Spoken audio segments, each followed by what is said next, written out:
এবার আপনারাই বিচার করে দেখেন। প্রথম কথা হচ্ছে মেঘনা আলম, এটা খুব সেনসিটিভ একটা ব্যাপার। কারণ মেঘনা আলম কাকে ব্ল্যাকমেইল করেছে? সৌদি রাষ্ট্রদূতকে। সৌদি রাষ্ট্রদূতের কাছে ৫ মিলিয়ন টাকা চেয়েছে। ৫ মিলিয়ন টাকা আসলে ডলার কেউ আসলে এইভাবে চাঁদাবাজি করে না। তিনি পুলিশের কাছে এখন পর্যন্ত যে তথ্য, পুলিশ কনফার্ম হয়েছে $1.2 মিলিয়ন সেই ব্যক্তি দিতে রাজি হয়েছিল। তারপরেও তিনি অনড় $5 মিলিয়ন তার লাগবে। এরপরে বাধ্য হয়ে সৌদি সে রাষ্ট্রদূত পুলিশের দ্বারস্থ হন এবং কমপ্লেইন করেন। সেই কমপ্লেইনের ভিত্তিতেই মেঘনা আলমকে করা হয়। তো আমরা দেখেছি যে আসিফ নজরুলেরও খুব কষ্ট লেগেছে মেঘনা আলমকে কেন এত দ্রুত আটক করা হলো।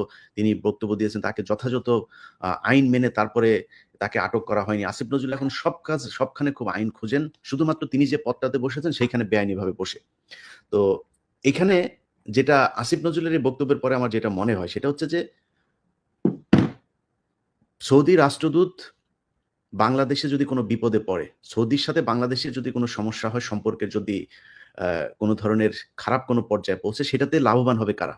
বাংলাদেশের সাথে সৌদি আরবের বিশাল শ্রমবাজার। সেই শ্রমবাজার যদি ধ্বংস হয়, তাহলে বাংলাদেশের শ্রমবাজার এই যদি পাঠানো যদি বন্ধ হয়, ভারত সেই সুযোগ নিবে। পাকিস্তান সেখানে লোক পাঠাবে, শ্রীলঙ্কা লোক পাঠায়। তাহলে আপনাদের বুঝতে হবে যে কাদের হয়ে তারপরে মেঘনা আলম এই সৌদি রাষ্ট্রদূতকে এভাবে জিম্মি করতে চেয়েছে। তাদের সাথে আমাদের সম্পর্ক নষ্ট করতে চেয়েছে। $1.2 মিলিয়ন মেঘনা আলমের মতো একজন মানুষ খাট যোদ্ধার জন্য অনেক টাকা। তো তাদের মতো এই ধরনের এই আপনার কি বলে নিষিদ্ধ পল্লীর এরা আপনার $1.2 মিলিয়ন নেয় নাই, তাকে ৫ মিলিয়নই দিতে হবে এর জন্য প্রেশার দেওয়া তাদের সাথে এটা কেন? কেন করা হয়েছে? এটা করার একমাত্র কারণ যারা ভারতীয় চর এখনো পর্যন্ত এই সরকারের ভেতরে আছে, তাদের হয়েই তারা কাজ করছে এবং তাদের কারণেই সৌদির সাথে আমাদের সম্পর্ক নষ্ট করতে চায়।